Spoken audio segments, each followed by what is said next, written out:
திமுகவில் தொகுதி உடன்பாடு முழுமையாக நிறைவடைந்து விட்டது என்றே கூறலாம். ஏனென்றால் அனைத்து கட்சிகளுக்கும் தொகுதிகள் ஒதுக்கீடு செய்யப்பட்டு விட்டன.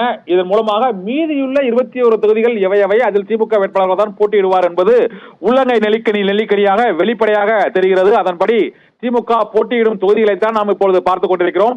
தஞ்சாவூர் மற்றும் அரக்கோணம், கள்ளக்குறிச்சி, தர்மபுரி, ஆரணி, தென்காசி, நெல்லையில் காங்கிரஸ் கட்சி போட்டியிடுகிறது. தூத்துக்குடி தொகுதியில் திமுக போட்டியிடுகிறது. பெரம்பலூர் மற்றும் நீலகிரி, கோவை, வேலூர், ஸ்ரீபெரும்புதூர் மற்றும் சென்னையில் உள்ள 3 தொகுதிகளிலும் திமுக போட்டியிடுகிறது.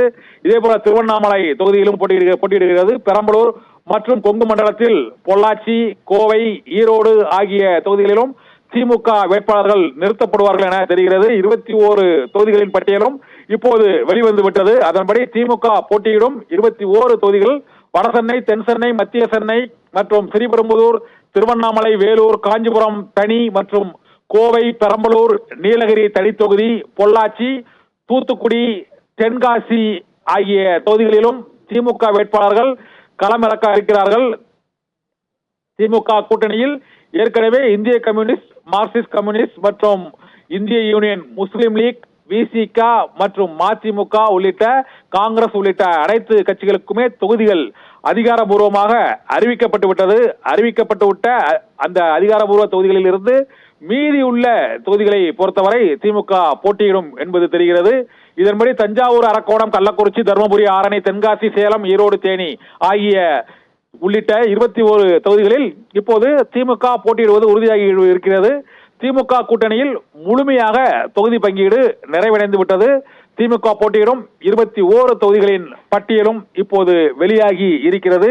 இரண்டாவது கூட்டணி கட்சிகளுக்கான தொகுதி உடன்பாடு நிறைவடைந்து விட்டது. காங்கிரஸ் கட்சி போட்டியிடும் 10 தொகுதிகள் மற்றும் மதிமுக போட்டியிடும் திருச்சிராப்பள்ளி தொகுதி ஆகிய தொகுதிகளும் அதிகாரபூர்வமாக தொகுதி உடன்பாட்டில் இன்று கையெழுத்தாகி அறிவிக்கப்பட்டுள்ள சூழ்நிலையில் மீதியுள்ள 21 தொகுதிகளிலும் திமுக போட்டியிட இருக்கிறது. காங்கிரஸ் கட்சி போட்டியிடும் 10 தொகுதிகள் திருவள்ளூர், கரூர், மயிலாடுதுறை, சிவகங்கை, குமரி, விருதுநகர், கரூர், நெல்லை, கிருஷ்ணகிரி, புதுச்சேரி ஆகிய இந்த 10 தொகுதிகளிலும் காங்கிரஸ் கட்சி போட்டியிடுவதாக அறிவிக்கப்பட்டு காலையில் தொகுதி உடன்பாடு கையெழுத்திடப்பட்டிருக்கிறது. புதுச்சேரியில் இந்த முறையும் காங்கிரஸ் கட்சிக்கு ஒதுக்கீடு செய்யப்பட்டிருக்கிறது. இது தவிர புதிதாக நெல்லை தொகுதி இந்த முறை காங்கிரஸ் கட்சிக்கு வழங்கப்பட்டிருக்கிறது. இதேபோல மயிலாடுதுறை தொகுதியும் காங்கிரஸ் கட்சிக்கு வழங்கப்பட்டிருக்கிறது. கடலூர் தொகுதியும் காங்கிரஸ் கட்சிக்கு இந்த முறை ஒதுக்கீடு செய்யப்பட்டிருக்கிறது. திருவள்ளூர், கரூர் மற்றும் மயிலாடுதுறை, சிவகங்கை, குமரி, விருதுநகர், கரூர், நெல்லை மற்றும் புதுச்சேரி ஆகிய கிருஷ்ணகிரி, புதுச்சேரி ஆகிய 10 தொகுதிகளில் காங்கிரஸ் கட்சி போட்டியிடும் என அறிவிக்கப்பட்டிருக்கிறது. மற்ற அனைத்து கட்சிகளுக்கும் கூட்டணி கட்சிகளுக்கு தொகுதி ஒதுக்கீடு நிறைவடைந்து விட்டதால் திமுக போட்டியிடும் தொகுதிகளும் வெளிப்படையாக தற்பொழுது தெரிய வருகிறது. அதுபோல தூத்துக்குடி, நீலகிரி, கோவை, வேலூர், ஸ்ரீபெரும்புதூர் மற்றும் திருவண்ணாமலை, காஞ்சிபுரம், பெரம்பலூர், பொள்ளாச்சி, வடசென்னை, தென் சென்னை, மத்திய சென்னை ஆகிய தொகுதிகள் வட மாவட்டங்களிலும் கொங்கு மண்டலத்திலும் பெரும்பாலான தொகுதிகளில் திமுகவே களமிறங்கும் என இந்த தொகுதி பங்கீடு முடிவடைந்த சூழ்நிலையில் தெரிய வருகிறது. கோவை, ஈரோடு, சேலம் ஆகிய தொகுதிகளில், தர்மபுரி உள்ளிட்ட தொகுதிகளிலும் திமுக வேட்பாளர்களே களத்தில் இறங்குவார்கள் என்று எதிர்பார்க்கப்படுகிறது. பாரதிய ஜனதா கட்சி மற்றும் அதிமுக வலுவாக இருக்கக்கூடிய இடங்களில் திமுகவின் உதயசூரியன் சின்னத்தில் போட்டியிடுவதற்கு அவர்கள் முடிவு செய்திருப்பதாக கூறப்படுகிறது. அதன் அடிப்படையில் தான் இந்த 21 தொகுதிகளும் தேர்வு செய்யப்பட்டிருக்கின்றன.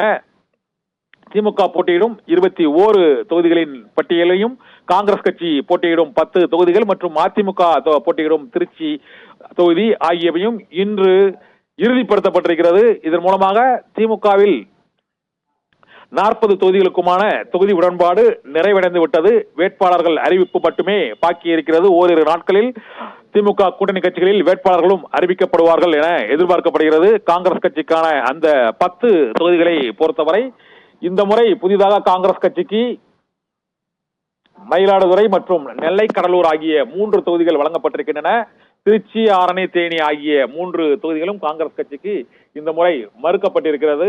அந்த தொகுதிகளில் திமுக வேட்பாளர்களும் மற்றும் மதிமுக வேட்பாளர் திருச்சி தொகுதியில் நிறுத்தப்படுவதற்கான வாய்ப்புகள் அதிகரித்திருக்கிறது என்பதுதான் இந்த தொகுதி உடன்பாட்டின் மூலமாக நமக்கு தெரிய வரும் செய்தி. திமுக கூட்டணியில் காங்கிரஸ் மற்றும் மதிமுகவிற்கான அந்த 10 11 தொகுதிகளும் இன்று முடிவு செய்யப்பட்டு தொகுதி உடன்பாடு கையெழுத்தாகி அதிகாரப்பூர்வமாக அறிவிக்கப்பட்டிருக்கிறது. திமுக போட்டியிடும் 21 தொகுதிகளின் பட்டியலும் வெளியாகி இருக்கிறது. இதன் மூலமாக திமுக கூட்டணியில் முழுமையாக தொகுதி பங்கீடு நிறைவடைந்து விட்டது. திமுக 21, காங்கிரஸ் 10, இந்திய கம்யூனிஸ்ட் 2, மார்க்சிஸ்ட் கம்யூனிஸ்ட் கட்சி 2, இந்திய யூனியன் முஸ்லிம் லீக் 1, விடுதலை சிறுத்தைகள் கட்சி 2, அதன் பின்னர் மதிமுகவுக்கு 1 என தொகுதி உடன்பாடு கடந்த முறை திமுக கூட்டணியில் இடம்பெற்ற கட்சிகள் அனைத்தும் இடம்பெற்றிருக்கின்றன. தமிழக அரசியல் வரலாற்றை பொறுத்தவரை 3 முறை ஒரே கூட்டணி கட்சிகள் வெளியேறாமல் இருப்பது திமுக கூட்டணியில் இப்போது இந்த நாடாளுமன்ற தேர்தலில் கூட்டணி உறுதியாகி இருப்பது மூலமாக தெரிய வருகிறது. 2019 நாடாளுமன்ற தேர்தல், அதன் பின்னர் நடைபெற்ற 2021 சட்டமன்ற தேர்தல், அதன் பின்னர் இப்போது 2024ஆம் ஆண்டு நடைபெறக்கூடிய நாடாளுமன்ற தேர்தல் ஆகிய 3 தேர்தல்களிலும் ஒரே கூட்டணி இப்போது இங்கு உறுதிப்படுத்தப்பட்டிருக்கிறது. மக்கள் நீதி மையத்தை பொறுத்தவரை அதற்கு ராஜ்யசபா சீட் வழங்கப்பட்டிருக்கிறது. கூடுதலாக ஒரு கட்சியும் கூட்டணியில் இங்கு இழந்திருக்கிறது. ஆனால் எதிரணியை பொறுத்தவரை அதிமுக கூட்டணி சிதைந்திருக்கிறது. பாரதிய ஜனதா கட்சியின் கூட்டணியிலும் எந்த கட்சி இடம்பெறப் போகிறது என்பது இப்போது வரை அதிகாரப்பூர்வமாக அறிவிக்கப்படவில்லை. அங்கு தமிழ் மாநில காங்கிரஸ் மற்றும் புதிய நீதி கட்சி உள்ளிட்ட ஒரு சில கட்சிகள் மட்டுமே பாரதிய ஜனதா கட்சியின் கூட்டணியிலும், அதே போல அதிமுகவிலும் முக்கியமான கட்சிகள் தேமுதிகவுடன் பேச்சுவார்த்தை மட்டுமே தொடர்ந்து கொண்டிருக்கிறது. இன்னும் உடன்பாடு கையெழுத்தாகாத சூழ்நிலையில் திமுக கூட்டணியில் 40 தொகுதிகளுக்கும் தொகுதி உடன்பாடு இறுதி அடைந்திருக்கிறது, நிறைவு பெற்றிருக்கிறது. பிரவீன்.